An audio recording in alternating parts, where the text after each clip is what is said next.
Beneath the tar, on the valley floor, rare pools of water teem with life. Freshwater fish. Only 3 species survive in the Al Hajar Mountains, and this one is the Oman Gara. They endure only in isolated permanent pools of the Wadi. These tiny fish get by scraping algae and any other detritus from the rock walls of their watery prison. Their survival depends on much-needed rainfall to replenish their shrinking refuge. But rain is unpredictable in Arabia. Some years it does not rain at all. Then some pools will dry up, and the fish in those will die. 80% of the water that falls in the mountains will evaporate. The rest quickly runs off the hard ground and into cracks in the rocks. Rain here in the Al Hajar Mountains is erratic and unreliable. A mere 6 inches falls each year, and it comes in only a few short, heavy bursts. The rain runs off the mountains, building momentum as it descends to the valley floor. Light rain can quickly turn tranquil pools into rapids.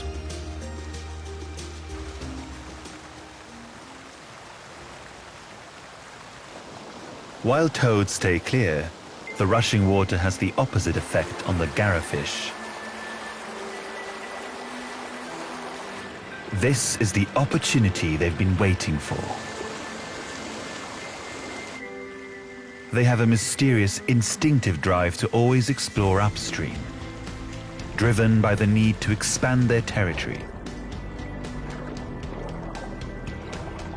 They take whatever opportunity they can to forge into the current. This is how the species can recolonize areas where the previous inhabitants have perished. But this is not just fish swimming upriver. These fish undertake an epic climb. Their sucker mouths, which usually scrape algae from the rocks, become anchors, securing them against the fast-flowing water.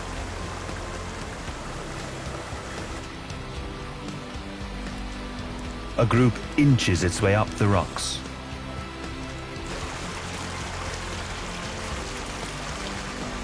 The fish must stay within the splash zone in order to breathe, but stay out of the main flow to avoid being washed back downstream.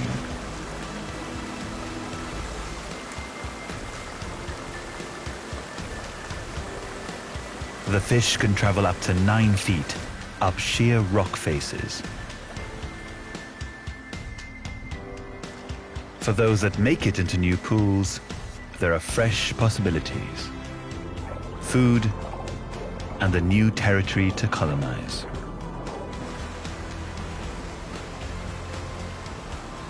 The stress of the journey is also thought to trigger their spawning behavior, to make sure every new pool is quickly populated by the pioneers. Their sticky eggs will settle in the gravel to stop them washing back downstream.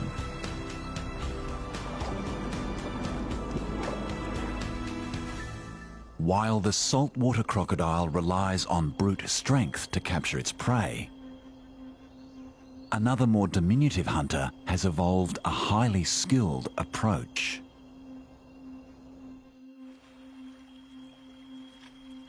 The archerfish.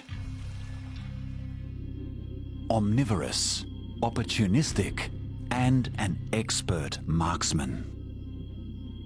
It will consume anything floating in the water, but has developed an extraordinary skill for hunting prey far beyond their aquatic domain.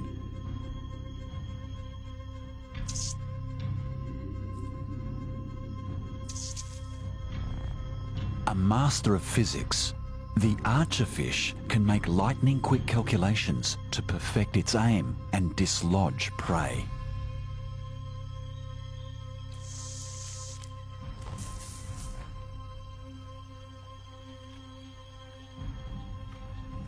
a garden orb weaver spider has selected a branch to form the foundation of its web. Little does it know, the new property is well within the fish's accurate 6-foot range. When eyeing its quarry, the archer must compensate for refraction, the bending of light as it passes from air to water. Viewed from below, the target isn't exactly where it seems. Despite the accurate shot, the spider manages to maintain its grip on the branch. Compressing its tongue against a groove in its mouth, the fish creates a tube to funnel the water. A special cover over the gills rapidly snaps shut, forcing the water through the tube. Once again, the spider clings on. This archer must also account for the curved trajectory of the water jet. Letting gravity bend the shot toward the target.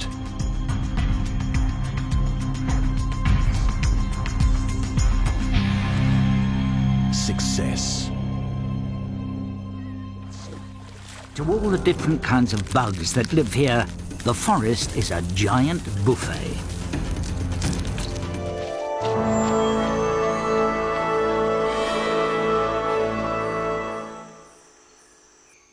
This giant grasshopper is a herbivore. It has the basic insect toolkit, 3 sets of mouthparts. It uses sideways slicing, jagged mandibles, like scissors, to cut up leaves. The other 2 sets carry jointed palps that taste the food before the grasshopper bites into it. This multi-blade Swiss Army knife of tools evolved from primitive legs, and with a few minor modifications, can be used to tackle many different items on the insect menu. This African ground beetle is a carnivore. It hunts on the forest floor, but it won't be a high-speed chase. It hunts slugs. These defenseless mollusks seem to just wait to get captured. The beetle's mandibles have pointed tips, more like curved daggers than scissors. Perfect for piercing the gelatinous slug and dragging it off.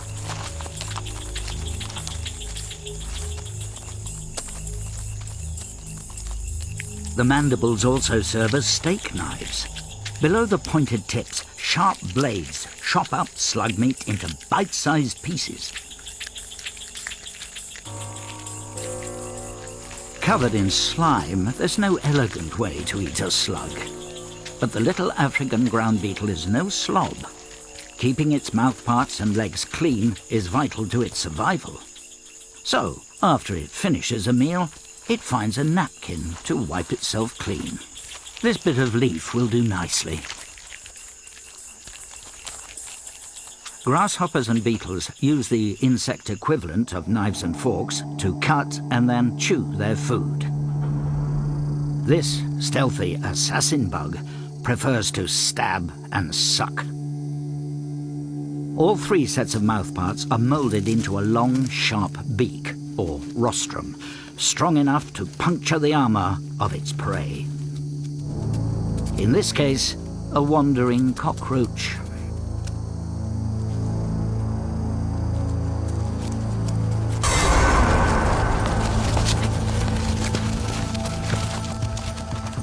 The beak is hollow. When it pierces the roach's tough exoskeleton, it injects a deadly, fast-acting poison which dissolves the prey from the inside. Then, with straw already inserted, the assassin bug slurps up the gourmet cockroach soup.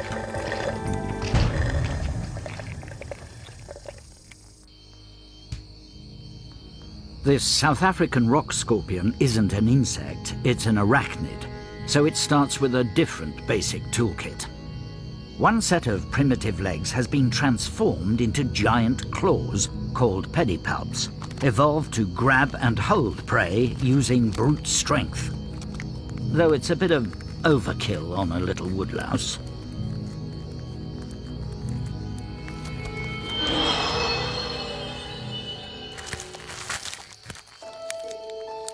Scorpions don't have mandibles. Instead, another much smaller pair of claws, the chelicerae, reinforced with heavy metals for toughness, tear and shred its meal, before passing morsels into its mouth, hidden from view. All arthropod mouthparts started out as primitive legs, but evolution has transformed those basic jointed limbs into different structures, from claws to straws. It's just one of the reasons for their incredible success.